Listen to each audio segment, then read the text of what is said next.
Welcome to Nerdy Side, Chapter 11, Photosynthesis in Higher Plants. चलिए start करते हैं। तो दोस्तों इस चैप्टर में हम फोटोसिंथेसिस की पूरी कहानी को समझेंगे। हम देखेंगे कि ये प्रोसेस आखिर है क्या, प्लांट के अंदर ये चलता कहाँ है, इसका पूरा मैकेनिज्म क्या है, मतलब लाइट और डार्क रिएक्शंस कैसे काम करते हैं, और आखिर में वो कौन से फैक्टर्स हैं जो इसकी स्पीड को अफेक्ट करते हैं। ये चैप्टर आपके बोर्ड्स के लिए और नीट जैसे कॉम्पिटिटिव एग्जाम्स के लिए बेहद ज़रूरी है, तो हर एक कॉन्सेप्ट को बिल्कुल आराम से क्लियर करेंगे। तो सबसे पहले डेफिनेशन से शुरुआत करते हैं। फोटोसिंथेसिस एक फिजिको-केमिकल प्रोसेस है। आसान भाषा में जो हरे पौधे हैं वो लाइट एनर्जी को यानी सूरज की रोशनी को केमिकल एनर्जी में बदल देते हैं और उस एनर्जी को फूड के फॉर्म में स्टोर कर लेते हैं। अब इसकी इंपॉर्टेंस समझो। पहला, धरती पर जितना भी खाना है उसका प्राइमरी सोर्स यही प्रोसेस है।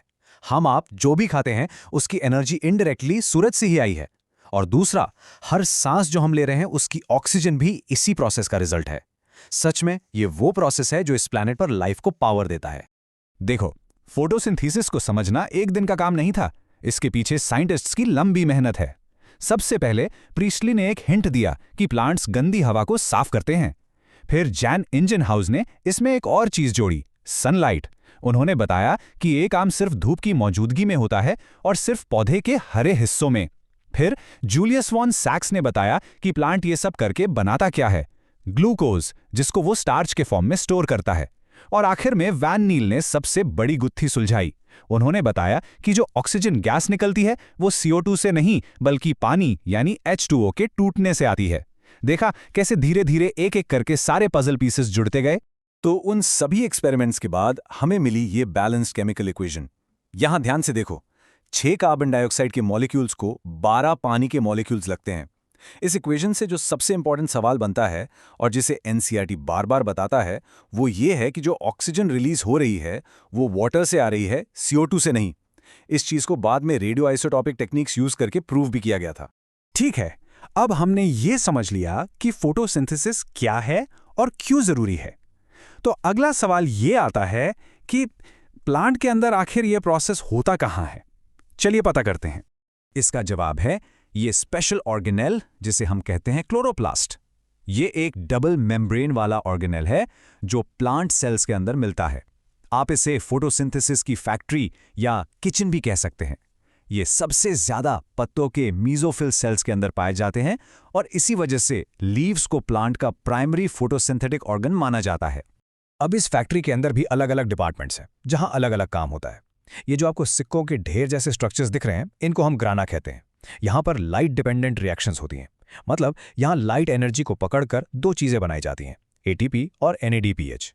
ये समझ लो फैक्ट्री की पावर सप्लाई और जरूरी टूल्स हैं। फिर ये पावर सप्लाई और टूल्स जाते हैं स्ट्रोमा में। स्ट्रोमा क्या है? ये क्लोरोप्लास्ट के अंदर का जेली जैसा लिक्विड है। यहां पर लाइट इंडिपेंडेंट रिएक्शंस होती हैं जिसमें ATP और NADPH का इस्तेमाल करके CO2 से असली प्रोडक्ट यानी शुगर बनाई जाती है। ओके, तो अब फैक्ट्री के पहले डिपार्टमेंट में चलते हैं, यानी ग्रेना के अंदर, जहां लाइट का सीधा इस्तेमाल होता है। चलिए लाइट रिएक्शन को डिटेल में समझते हैं। लाइट रिएक्शन में एक प्रोसेस होता है जिसे कहते हैं फोटोफॉस्फोरिलेशन, यानी लाइट की मदद से ATP बनना। ये दो तरह का होता है और इनका डिफरेंस एग्जाम के लिए बहुत इंपॉर्टेंट है। पहला है नॉन साइक्लिक, जिसे Z स्कीम भी कहते हैं। इसमें फोटोसिस्टम 1 और फोटोसिस्टम 2 दोनों काम करते हैं। पानी के टूटने से इलेक्ट्रॉन निकलता है, दोनों सिस्टम से गुजरता है और फाइनली NADPH बनाता है। इसके 3 प्रोडक्ट्स हैं, ATP, NADPH और ऑक्सीजन। ये थाइलेकॉइड मेम्ब्रेन्स में होता है। अब दूसरा है साइक्लिक। इसमें सिर्फ फोटोसिस्टम 1 ही काम करता है। इलेक्ट्रॉन एक्साइट होकर निकलता है, घूमता है और वापस PSI में आ जाता है। इसमें सिर्फ और सिर्फ ATP बनता है, ना NADPH ना ऑक्सीजन, और ये स्ट्रोमा लैमेले में होता है। तो अगर हम लाइट रिएक्शन को समराइज करें तो हमें 3 मेन चीजें मिलती हैं। पहला ATP, जिसको हम सेल की एनर्जी करेंसी कहते हैं, यानी सेल का पैसा। दूसरा NADPH, जिसको हम रिड्यूसिंग पावर कहते हैं। इसको आप एक फुली चार्ज पावर बैंक की तरह समझो, जिसके पास हाई एनर्जी इलेक्ट्रॉन्स हैं जो आगे जाकर CO2 से शुगर बनाने में काम आएंगे। और तीसरा ऑक्सीजन, जो एक बाई प्रोडक्ट है। तो अब प्लांट के पास एनर्जी और पावर दोनों तैयार हैं।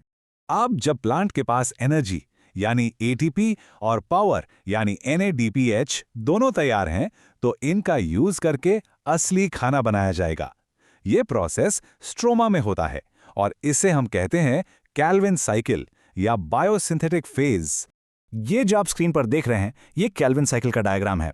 ये एक साइक्लिक पाथवे है, मतलब जहां से शुरू होता है वहीं पे आकर खत्म होता है, और ये क्लोरोप्लास्ट के स्ट्रोमा में चलता है। एक बात जो एग्जाम के लिए बहुत जरूरी है और एनसीईआरटी में लिखी है, केल्विन साइकिल हर फोटोसिंथेटिक प्लांट में होता है, चाहे वो C3 प्लांट हो या C4 प्लांट।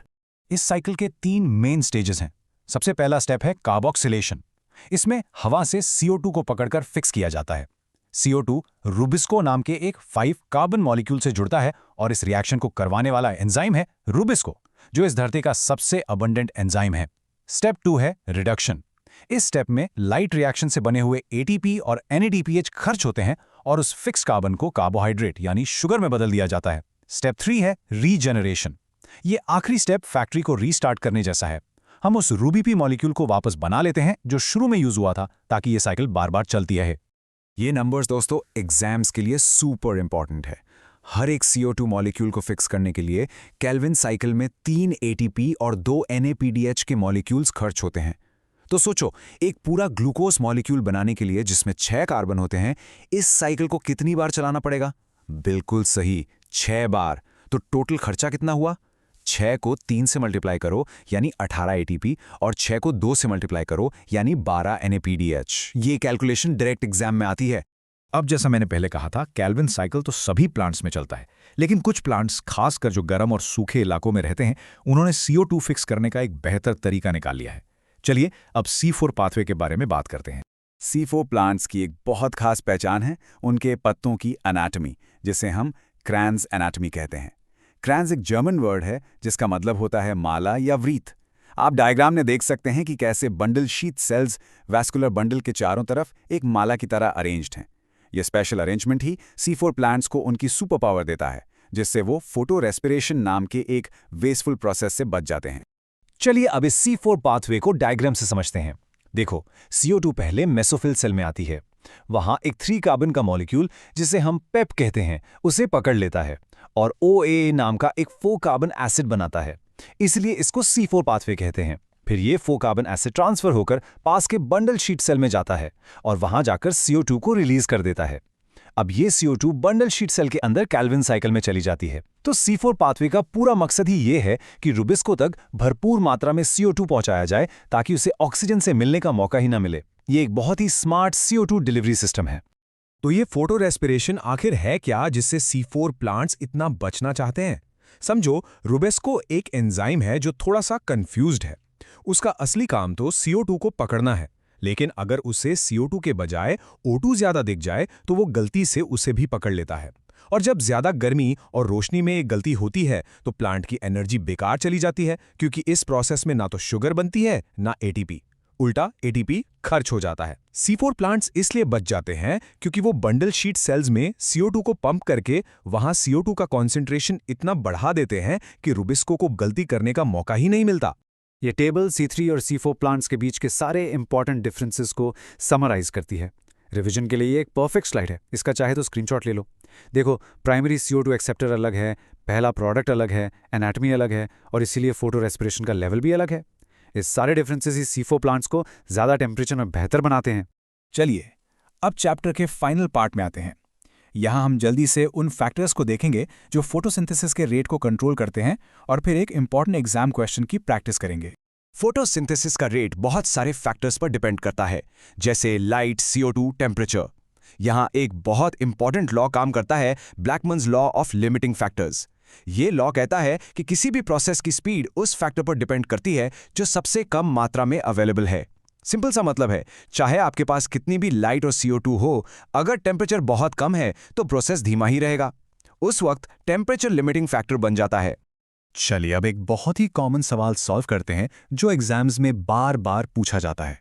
सवाल है, गर्म इलाकों यानी ट्रॉपिकल क्लाइमेट्स में C4 पाथवे C3 पाथवे से ज्यादा एफिशिएंट क्यों माना जाता है? जरा सोचिए इसके बारे में। हमने सारे पॉइंट्स अभी अभी डिस्कस किए हैं। इसका आंसर हम पॉइंट्स में लिखेंगे। पहला पॉइंट, ट्रॉपिकल क्लाइमेट का मतलब होता है हाई टेम्परेचर और हाई लाइट। ऐसी कंडीशंस में C3 प्लांट्स में फोटो रेस्पिरेशन का रेट बढ़ जाता है, जो कि एक वेस्टफुल प्रोसेस है। दूसरा पॉइंट, C4 प्लांट्स के पास एक स्पेशल CO2 कॉन्सेंट्रेटिंग सिस्टम है, यानी क्रैंज एनाटॉमी।